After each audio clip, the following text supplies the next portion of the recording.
Throughout this video, I would like you to excuse the excessive hair touching and just overall squirming. I could not control myself. Like, looking back at editing this, I'm like, girl, sit down somewhere. Please excuse me. Hi, today I will be discussing 11 television shows that should have never been canceled. We're actually only going to be discussing 9 television shows. I cut 2 out because I didn't really feel that passionate about them, so.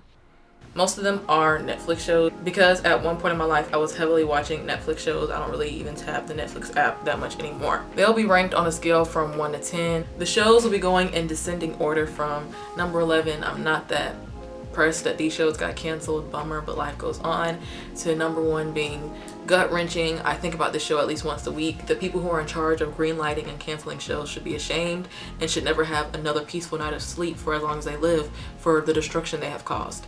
Let's get into it.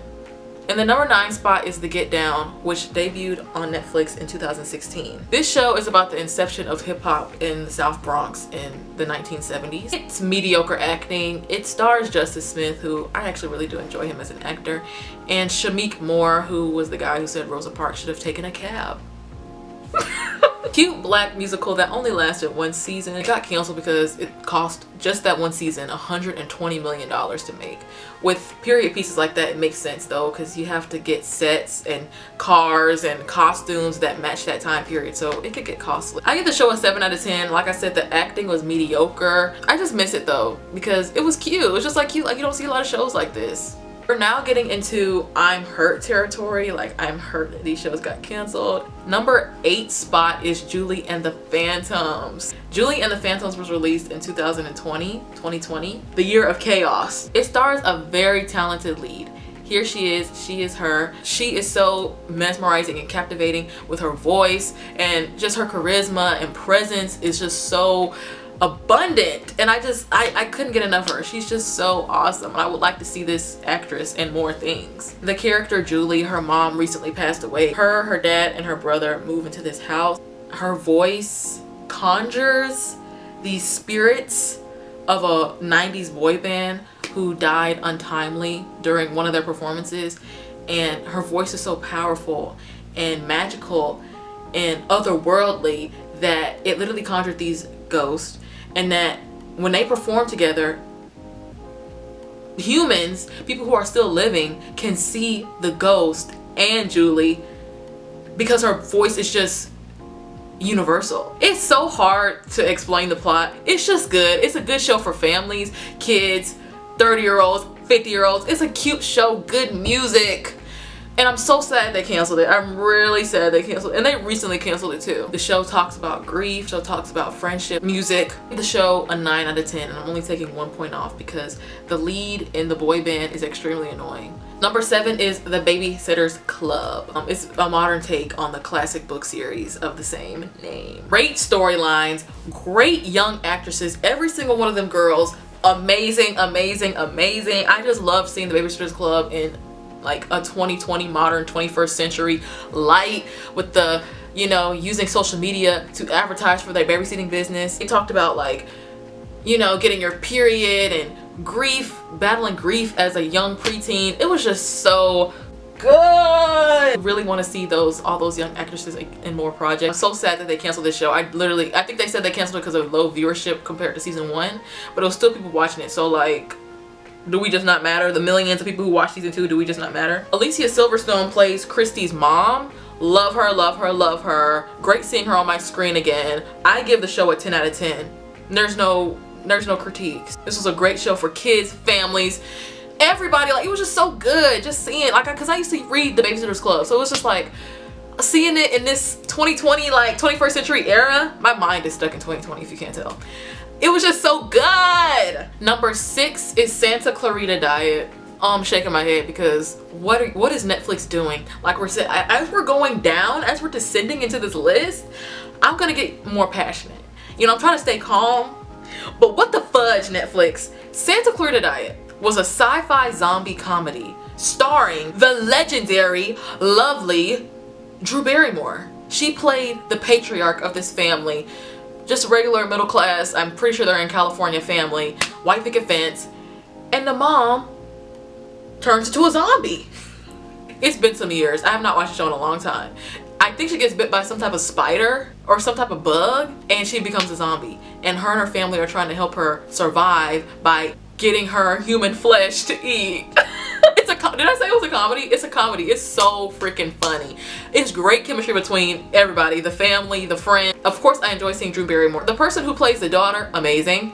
Her friend, amazing. The dad was funny.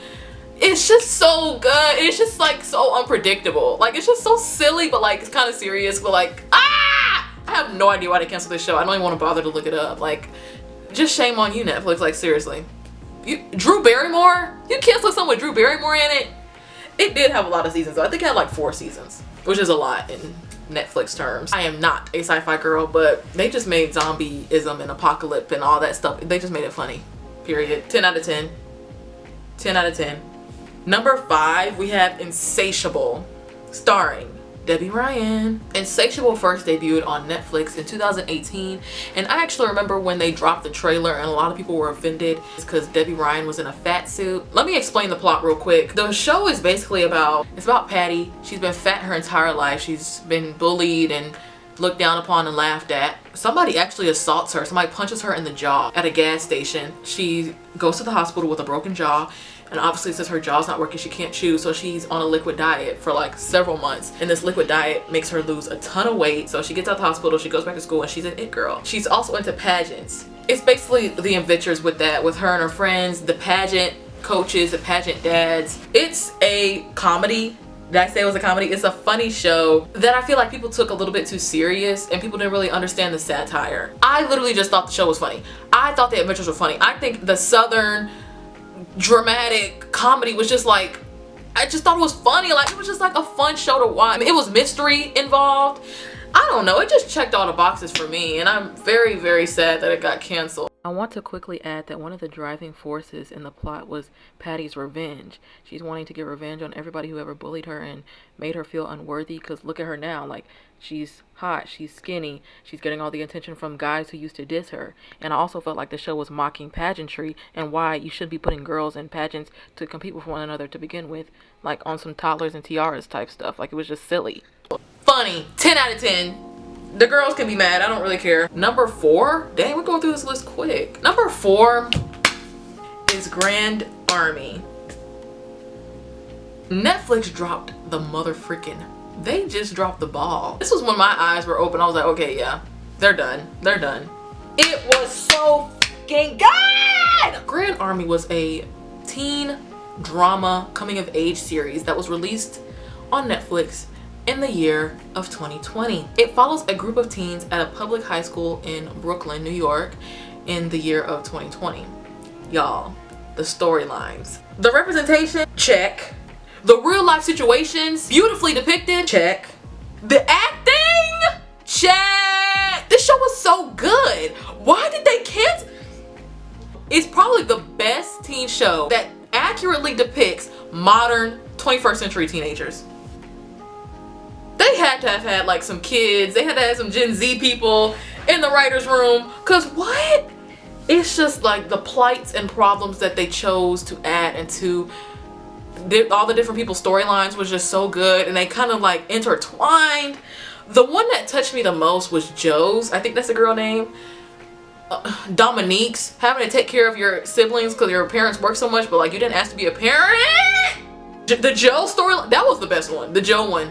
Guy friends, and you know, like there's like a theory that like guys are only friends with women that they feel like they're attracted to. Like they wouldn't just be friends with somebody that they wouldn't be friends with a woman that they feel like they couldn't bag. Theory, not coming from men. Don't want the manosphere to attack me, but one of her friends sexually assaulting her, and then her other friends not believing her. That girl acted her soft. That girl, whoever played Joe, and like I said, everybody did a great job. But that storyline touched me because I've seen this type of stuff actually happen in high school. That's what I'm saying. Who chose these storylines? Who wrote these? This is so relatable. It's so relatable. It was just a great show. 10 out of 10, no complaints. Apparently Netflix canceled it because of cost increases and lack of viewership. Whatever that's supposed to mean. Very relatable dialogue and situations. how they handled social media, everything. It was just like check, check, check, check, check, check, check. The only thing I didn't like about the show was Layla's annoying ass. She's on the same par as that dude from Julie and the Phantoms. I've had to put my sunglasses on because I'm crying and I don't want to show my tears, like how people wear sunglasses at funerals. I'm at the funeral for these next 3 shows because I'm deeply sad and deeply confused on why. These are gut wrenchers right here. We're in the gut wrencher territory. I'm sick. I really want all 3 of these shows to be picked up by another streaming service, production company, whatever. I'm so pissed off. Like, these are the gut wrenchers. The claws finna come out. Number 3. Y'all know I had to include this show. I couldn't make a TV show that shouldn't have been canceled video without including this show. Like, you really thought I wasn't gonna include this show? You really thought it wasn't coming? You didn't see it coming? The Society. The mother freaking Society. These next 3 shows, these shows I'm about to talk about, the gut wrenchers, they're really even hard for me to explain like what they're about. You really just have to see for yourself. You really just have to watch the show for yourself. From my knowledge and my understanding and my best memory, The Society was a show about a group of high schoolers who all went to this high school in a small town in Connecticut. And they all get on a school bus to go on a school field trip. They all get on the school bus, they just chatting, they just snapping, they just talking, they just on the phones, listening to music. And they get to their destination and it's an exact replica of their town. Of the town they just left, their hometown. It's an exact replica. I am not explaining this correctly. So let me try to say it real quick in this voiceover. This show's so unique and fascinating and the plot is just never before seen that it's hard for me to explain. But from my memory, they go on a field trip and their field trip gets canceled. So they like turn around and go back home. But when they get home, back to their hometown, it's not home. It looks exactly like their hometown, like an exact replica, but it's completely vacant. No family, no friends, no teachers, no dogs, no pets, and they can't leave. They're trying to like go outside the town limits and they can't leave and they don't know what's going on. And that's the whole like gag of the show, is like they're on an exact area. It's like home, but it's not. Like it looks exactly like their homes are in their houses, but there's nobody there, so they know this isn't home. So they're like very confused on where they are and what's going on, and they're having to build a but nobody's in the town. It's completely deserted. They can kind of tell that they are not in reality anymore. Like they're like, why does this look exactly like my house, my high school, the store I go to every day, but there's nobody here? And they're in some type of alternate universe. We don't even really know where they are because the show was canceled. Nobody's there. I don't know how to explain it. It's kind of sci-fi. Like it's nobody there. They think they're in an alternate universe. So basically, all these kids, all these teenagers with all these different personalities are having to create a society. That's why it's called the Society. They're having to create a society. They're having to create a democracy where they have to vote and appoint judges and appoint a mayor, a leader, who wants to go to church, who doesn't believe in religion. Like it's just crazy. It's a bunch of teenagers having to create a society. It's fights, it's pregnancies, it's scarcity of food, there's murder, mystery. I didn't even I'm not even spoiling the show. It's just that freaking crazy. The end? Are you joking? We never get to see, like what? We never got to see what happened. Did I say the show came out in 2019? The show has mystery, suspense, drama. I give the show a 9 out of 10. My only critique, and I should honestly dock it more because this is kind of a big critique, is nobody on the show, my shade or darker, or damn near lighter. Honestly, there's no ethnic people on the show. The most ethnic person, he looks to be biracial, but he's almost a damn near white passing biracial. Now I know this is set in fictional Connecticut, but even real life Connecticut has black people in it, has Hispanic people in it, has Asians in it.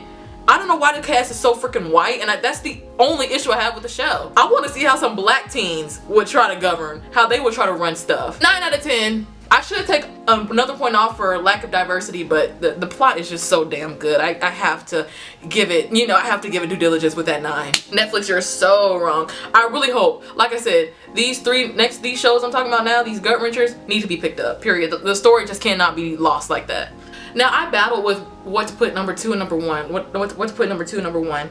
Honestly, these are kind of a tie. They're twinners. like Monet Exchange and Trinity the Tuck. They're twinners. I can't decide. So consider this to be spot number 1 for both of these shows. I think I'm going to talk about American Vandal first. So yes, the number 1 spot, one of the spots is American Vandal. American Vandal was released in 2017 on Netflix.